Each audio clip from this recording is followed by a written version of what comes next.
এখন তোমাদের শোনাচ্ছি শরৎচন্দ্র চট্টোপাধ্যায়ের লালু। আমাদের শহরে তখন শীত পড়েছে, হঠাৎ কলেরা দেখা দিলে। তখনকার দিনে ওলা ওঠার নামে মানুষ ভয়ে হতজ্ঞান হতো। কারো কলেরা হয়েছে শুনতে পেলে সে পাড়ায় আর মানুষ থাকতো না। মারা গেলে দাহ করার লোক মেলাও দুর্ঘট হতো। কিন্তু সেই দুর্দিনেও আমাদের ওখানে একজন ছিলেন যার কখনো আপত্তি ছিল না। গোপাল খুড়ো তার নাম।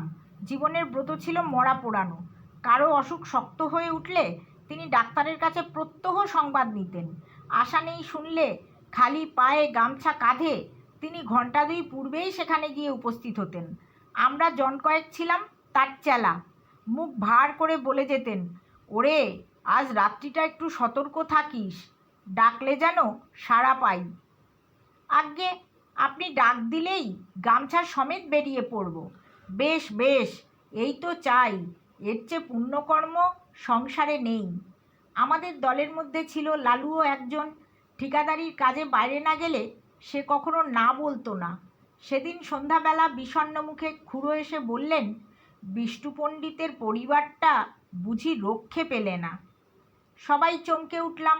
অতি গরিব বিষ্টু ভট্টাচার্যের কাছে বাংলা স্কুলে আমরা ছেলেবেলায় পড়েছিলাম।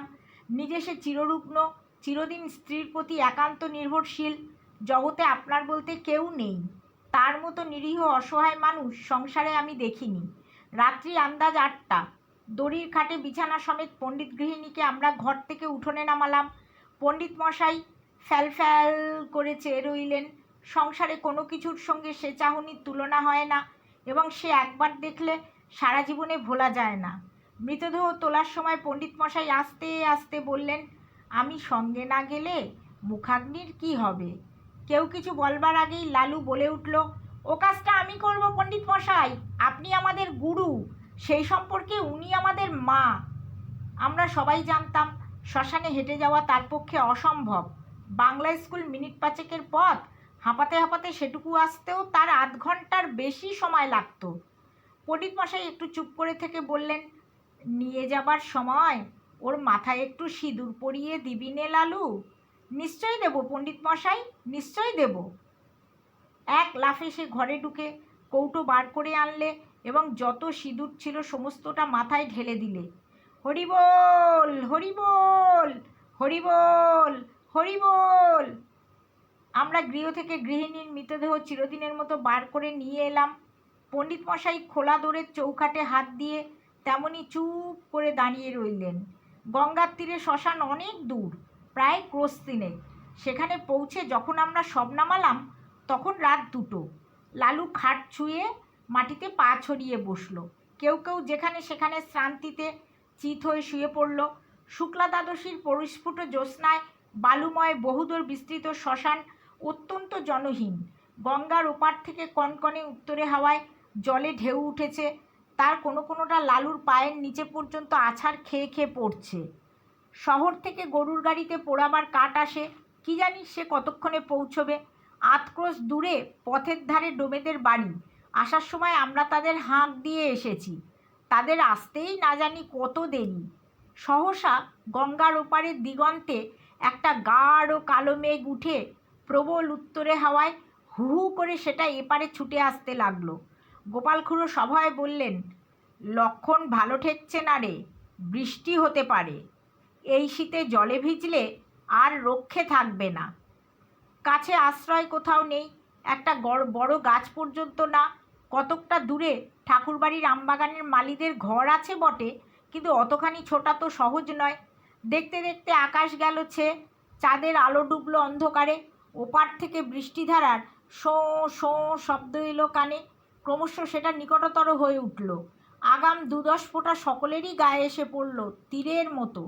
কি করি ভাবতে ভাবতেই মুষলধারায় বৃষ্টি নেমে এলো। মরা রইল পড়ে। প্রাণ বাঁচাতে কে যে কোথায় ছুট দিলে তার ঠিক ঠিকানা নেই। জল থামলে ঘণ্টাখানেক পরে একে একে সবাই ফিরে এলাম। মেঘ গেছে কেটে, চাঁদের আলো ফুটেছে দিনের মতো। ইতিমধ্যে গরুর গাড়ি এসে পৌঁছেছে। গাড়োয়ান কাঠ এবং সপ্তাহের অন্যান্য উপকরণ নামিয়ে দিয়ে ফিরে যাবার উদ্যোগ করছে, কিন্তু ডোমদের দেখা নেই। গোপাল খুড়ো বললেন, ও বেটারা ওই রকম, শীতে ঘর থেকে বেরুতে চায় না। মণি বললে, কিন্তু লালু তো এখনো ফিরল না। সে যে বলেছিল আগুন দেবে, ভয়ে বাড়ি পালালো না তো? খুড়ো লালুর উদ্দেশ্যে রাগ করে বললেন, ওটা ওই রকম। যদি এতই ভয়, মরা ছুঁয়ে বসতে গেলি কেন? আমি হলে বজ্রাঘাত হলেও মরা ছেড়ে যেতাম না। ছেড়ে গেলে কি হয় খুড়ো? কি হয়? কত কি, শ্মশানভূমি কি না? শ্মশানে একলা বসে থাকতে আপনার ভয় করতো না? ভয় আমার? অন্তত 1000টা মরা পুড়িয়েছি জানিস। এরপরে মণি আর কথা কইতে পারলে না, কারণ সত্যই খুড়োর গর্ব করা সাজে। শ্মশানে গোটা 2 কোদাল পড়েছিল। খুড়ো তার একটা তুলে নিয়ে বললেন, আমি চুলোটা কেটে ফেলি, তোরা হাতাহাতি করে কাঠগুলো নিচে নামিয়ে ফেল। খুড়ো চুলো কাটছেন, আমরা কাঠ নামিয়ে আনছি। নড়ু বললে, আচ্ছা, মরাটা ফুলে যেন দুগুণ হয়েছে না? খুড়ো কোনো দিকে না তাকিয়ে জবাব দিলেন, ফুলবে না, লেপ কাঁথা সব জলে ভিজেছে যে। কিন্তু তুলো জলে ভিজলে তো চুপসে ছোট হয়ে যাবে খুড়ো, ফুলবে না তো। খুড়ো রাগ করে উঠলেন, তোর ভারী বুদ্ধি, যা করছিস কর। কাঠ বাওয়া প্রায় শেষ হয়ে এলো। নরুর দৃষ্টি ছিল বরাবর খাটের দিকে। হঠাৎ সে থমকে দাঁড়িয়ে বলল, খুড়ো, মরা যেন নড়ে উঠল। খুড়োর হাতের কাজ শেষ হয়েছিল। কোদালটা ছুঁড়ে ফেলে দিয়ে বললেন, তোর মতো ভীতু মানুষ আমি কখনো দেখিনি নরু। তুই আসিস কেন এসব কাজে? যা, বাকি কাঠগুলো আন, আমি চিতাটা সাজিয়ে ফেলি। গাধা কথাকার। আবার মিনিট 2 গেল। এবার মণি হঠাৎ চমকে উঠে 5-7 পা পিছিয়ে দাঁড়িয়ে সভয়ে বলল, না খুড়ো, গতি ভালো ঠেকছে না, সত্যিই মরাটা যেন নড়ে উঠল। খুড়ো এবার হা হা হা হা হা হা করে হেসে বললেন, ছোড়ার দল, তোরা ভয় দেখাবি আমাকে, যে 1000-এর উপর মরা পুড়িয়েছে তাকে? নরু বললে, ওই দেখুন আবার নড়ছে। খুড়ো বললেন, হ্যাঁ নড়ছে, ভূত হয়ে তোকে খাবে বলে। মুখের কথাটা তার শেষ হলো না। অকস্মাৎ লেপ কাঁথা জড়ানো মরা হাঁটু গেড়ে খাটের উপর উঠে বসে ভয়ঙ্কর বিশ্রী খোনা গলায় চেঁচিয়ে উঠল, না না, নরুকে না, গোপালকে খাবো। ওরে বাবারে, ওরে বাবারে! আমরা সবাই মারলাম ঊর্ধ্বশ্বাসে দৌড়। গোপাল খুড়োর সম্মুখে ছিল কাঠের স্তূপ। তিনি ওপরের দিকে আমাদের পেছনে ছুটতে না পেরে ঝাঁপিয়ে গিয়ে পড়লেন গঙ্গার জলে। সেই কনকনে ঠান্ডা এক বুক জলে দাঁড়িয়ে চেঁচাতে লাগলেন, বাবা গো, গেছি গো, ভূতে খেয়ে ফেললো গো, রাম রাম রাম রাম রাম রাম রাম রাম রাম রাম রাম রাম রাম রাম।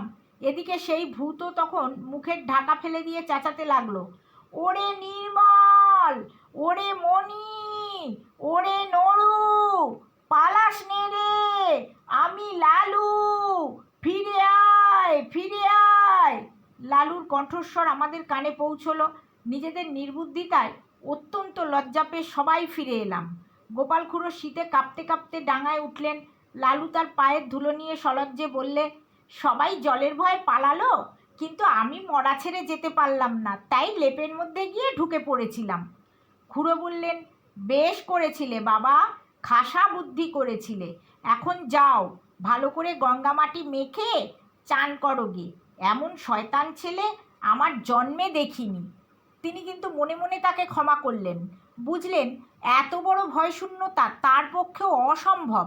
এই রাতে একাকী শ্মশানে কলেরার মরা, কলেরার বিছানা, এসব সে গ্রাহ্যই করলে না। মুখে আগুন দেওয়ার কথায় খুড়ো আপত্তি করে বললেন, না, সে হবে না।